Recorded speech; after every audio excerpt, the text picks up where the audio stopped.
मिस्र की सरजमीन पर फिरौन का राज था, और सिर्फ राज ही नहीं, घमंड का ऐसा पहाड़ था कि वो खुद को खुदा कहने लगा था। लोग उसके सामने सिर झुकाते, डरते, कांपते, और वही डर फिरौन के घमंड को और भी बड़ा कर देता था। फिरौन कहता था, मैं हूं मिस्र का मालिक, मेरे बिना इस धरती पर कुछ नहीं हिल सकता। लेकिन एक दिन उसके इस घमंड को झटका देने वाला पहला अलामत सामने आया।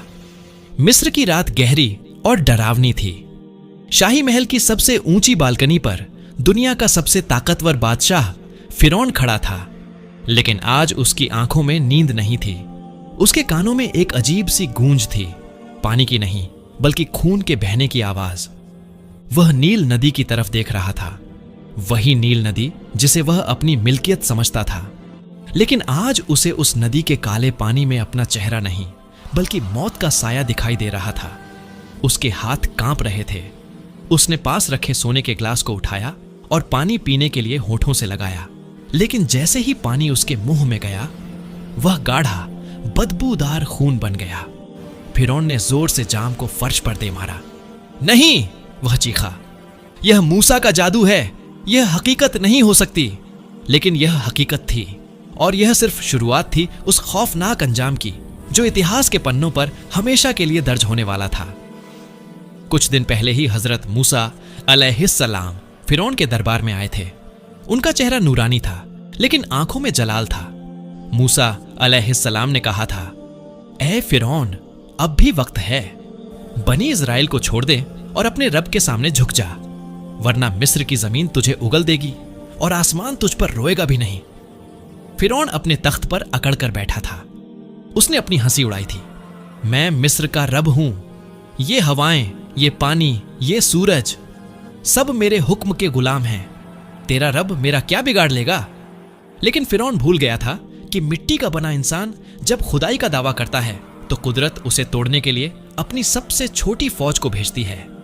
अल्लाह का गजब उतरना शुरू हुआ।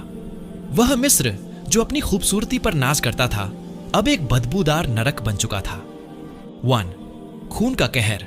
सबसे पहले पानी ने बगावत की। मिस्र का हर कुआं, हर नहर, हर घड़ा खून से भर गया। मिस्रवासी प्यास से तड़प रहे थे। अजीब बात यह थी कि जब कोई बनी इज़राइल का गुलाम पानी पीता तो वह साफ और ठंडा पानी होता, लेकिन जैसे ही कोई फिरौन को मानने वाला उसे छूता, वह गाढ़ा खून बन जाता। फिरौन प्यास से पागल हो रहा था। उसके होंठ सूख कर पपड़ी बन गए थे। वह चिल्लाता, मूसा को बुलाओ, उससे कहो इसे रोके। जब मूसा अलैहिस्सलाम ने दुआ की और पानी साफ हुआ तो फिरौन का घमंड फिर लौट आया। उसने कहा, यह तो बस एक इत्तेफाक था। 2. मेंढकों का हमला। फिर अल्लाह ने दूसरी फौज भेजी। मेंढक। ये कोई आम मेंढक नहीं थे। अचानक लाखों करोड़ों मेंढक मिस्र के घरों में घुस आए। सोचिए उस मंजर को। फिरौन अपने शाही बिस्तर पर लेटने जाता तो मखमल के गद्दों के नीचे से ठंडे चिपचिपे मेंढक निकलते। वह खाना खाने के लिए निवाला उठाता तो खाने के बर्तन में मेंढक कूद पड़ते। वह बात करने के लिए मुंह खोलता तो डर रहता कि कहीं मेंढक मुंह में न चला जाए। पूरे मिस्र में सिर्फ एक ही आवाज थी, डर डर। और लोगों की चीखें। बादशाह हो या फकीर, सबको इन छोटे जानवरों ने घुटनों पर ला दिया था। फिरौन फिर गिड़गिड़ाया, फिर वादा किया, फिर अजाब टला, और फिर उसने वादा तोड़ दिया। 3. जुएं और टिड्डियों का तूफान। फिर हवा ने हमला किया। धूल और मिट्टी जुओं में बदल गई। लोगों के जिस्मों पर, बालों में, कपड़ों में कीड़े रेंगने लगे। वे खुजलाते खुजलाते अपनी खाल नोच लेते थे। उसके बाद टिड्डियों का लश्कर आया। उन्होंने मिस्र के हरे भरे खेतों को खाकर काला कर दिया। जो बागीचे फिरौन की शान थे, वे अब सूखी लकड़ियों का ढेर बन चुके थे। फिरौन का वजीर हामान उसके कान भरता रहा, जापनाह, आप कमजोर नहीं पड़ सकते। अगर आप झुके तो लोग आपको खुदा मानना छोड़ देंगे। यह मूसा का जादू है, बस कुछ दिन का खेल है। यही वो झूठी तसल्ली थी जिसने फिरौन को मौत के मुंह तक धकेल दिया। आखिरी चेतावनी आ चुकी थी। अल्लाह ने हजरत मूसा अलैहिस्सलाम को हुक्म दिया, आज रात अपने लोगों बनी इज़राइल को लेकर चुपके से निकल जाओ। अंधेरी रात में जब मिस्र सो रहा था, लाखों गुलाम खामोशी से अपने घरों से निकले। न कोई शोर, न कोई हंगामा, माएं अपने बच्चों के मुंह पर हाथ रखे हुए थीं ताकि उनकी रोने की आवाज ना आए। यह आजादी का सफर था, लेकिन सुबह होते ही फिरौन के जासूसों ने उसे खबर दी, बादशाह, मूसा अपने लोगों को लेकर भाग गया है, हमारे गुलाम जा रहे हैं। फिरौन गुस्से से लाल हो गया। उसका सीना तकब्बुर, घमंड से फटने लगा। उसने अपनी जिद की हद पार कर दी। मेरी फौज तैयार करो, उसने दहाड़ लगाई। आज मिस्र की जमीन उनका खून पिएगी। मैं मूसा को भी मारूंगा और उसके रब को भी देख लूंगा। 20 लाख की फौज, रथ, घोड़े, तलवारें। फिरौन अपनी पूरी ताकत के साथ निकल पड़ा। जमीन उसके लश्कर के कदमों से कांप रही थी। धूल का गुब्बार आसमान छू रहा था। उसका इरादा पक्का था, आज बनी इजराइल का नामो निशान मिटा देना है।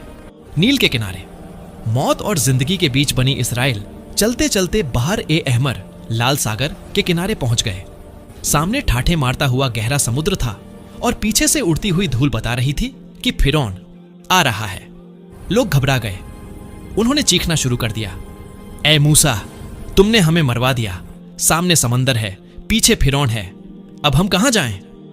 मायूस चेहरे, रोते हुए बच्चे और कांपते हुए बुजुर्ग, सबको अपनी मौत सामने दिख रही थी।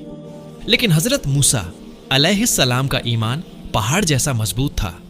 उन्होंने सुकून से कहा, हरगिज नहीं, मेरा रब मेरे साथ है, वह जरूर रास्ता निकालेगा। तभी अल्लाह का हुक्म हुआ, ए मूसा, अपनी लाठी समंदर पर मारो। जैसे ही लाठी पानी से टकराई, एक भयानक आवाज आई, जैसे आसमान फट गया हो। समंदर का पानी बीच से चीर दिया गया। पानी की लहरें दोनों तरफ बड़े पहाड़ों की तरह खड़ी हो गईं। बीच में सूखी जमीन निकल आई। यह मंजर देखकर लोगों की आंखें फटी रह गईं। यह नामुमकिन था, लेकिन उनकी आंखों के सामने था। मूसा अलैहिस्सलाम ने हुक्म दिया और लाखों लोग उस रास्ते से गुजरने लगे। फिरौन अपने रथ पर सवार तेजी से समुद्र के किनारे पहुंचा। वहां का मंजर देखकर उसने लगाम खींच ली। उसके घोड़े बिधक गए। उसने देखा कि समुद्र 2 हिस्सों में बटा हुआ है और बीच में एक रास्ता है।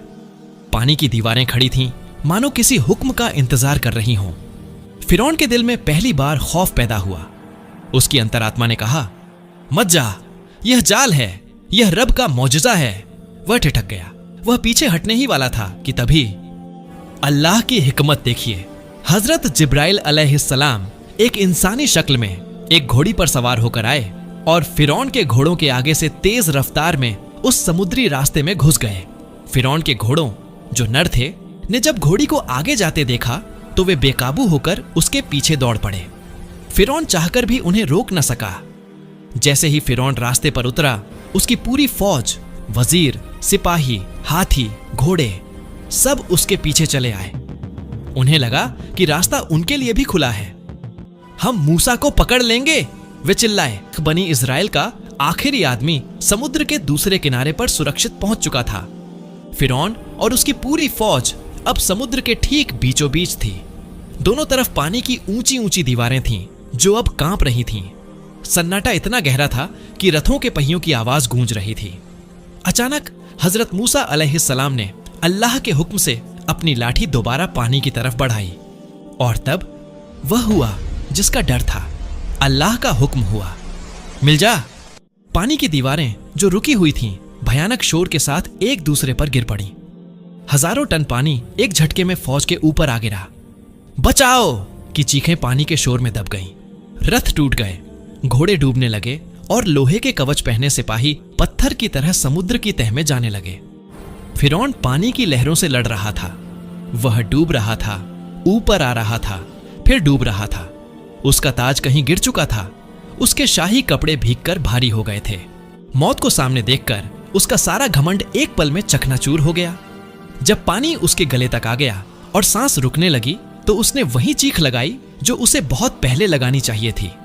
उसने चिल्लाकर कहा, मैं ईमान लाया कि कोई माबूद नहीं सिवाय उसके जिस पर बनी इजराइल ईमान लाए, और मैं मुसलमान होता हूं। लेकिन बहुत देर हो चुकी थी। तौबा का दरवाजा बंद हो चुका था। अल्लाह की तरफ से जवाब आया जिसका मफहूम है, अब ईमान लाता है, जबकि इससे पहले तूने नाफरमानी की और फसाद मचाता रहा।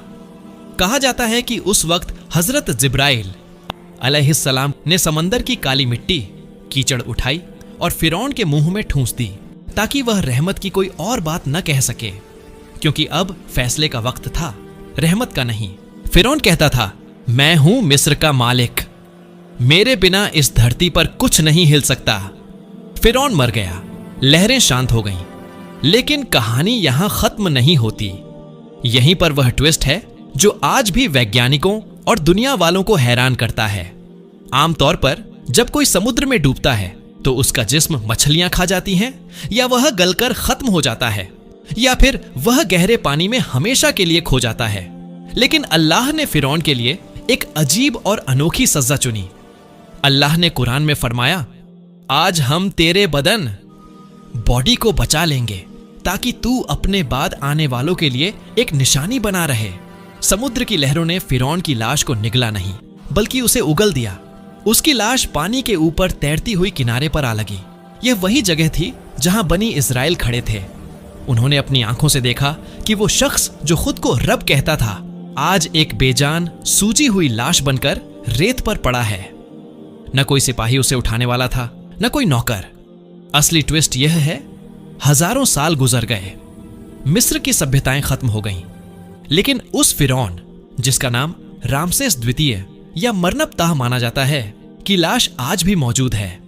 अल्लाह ने उसे मिट्टी में मिलने नहीं दिया, उसे मम्मी बनाकर महफूज रखा गया। आज वही फिरौन जो कहता था, मैं सबसे बड़ा हूं, मिस्र के एक म्यूजियम में कांच के एक बक्से, ग्लास बॉक्स के अंदर पड़ा है। हजारों साल से लोग आ रहे हैं, उसे देख रहे हैं। वह न मरकर मिट्टी हुआ, न जिंदा रहा। वह इबरत का पुतला बन गया। उसका चेहरा आज भी उस खौफ और दर्द को बयां करता है जो उसने डूबते वक्त महसूस किया था। उसका जिस्म गवाही दे रहा है कि ताकत सिर्फ अल्लाह की है और घमंड का अंजाम हमेशा जिल्लत है। इस कहानी का अंत किसी परियों की कहानी जैसा सुखद नहीं, बल्कि एक भारी खामोशी वाला है। जब पर्यटक, टूरिस्ट्स उस मम्मी को देखने जाते हैं तो शायद वे सिर्फ एक पुरानी लाश देखते हैं, लेकिन हकीकत की नजर से देखो तो वह लाश चीख चीख कर कह रही है, मैं भी महलों में रहता था, मेरे पास भी फौजी ताकत थी, मैं समझता था मैं कभी नहीं मरूंगा, लेकिन आज मैं यहां हूं, बेबस, लाचार और तमाशा बना हुआ।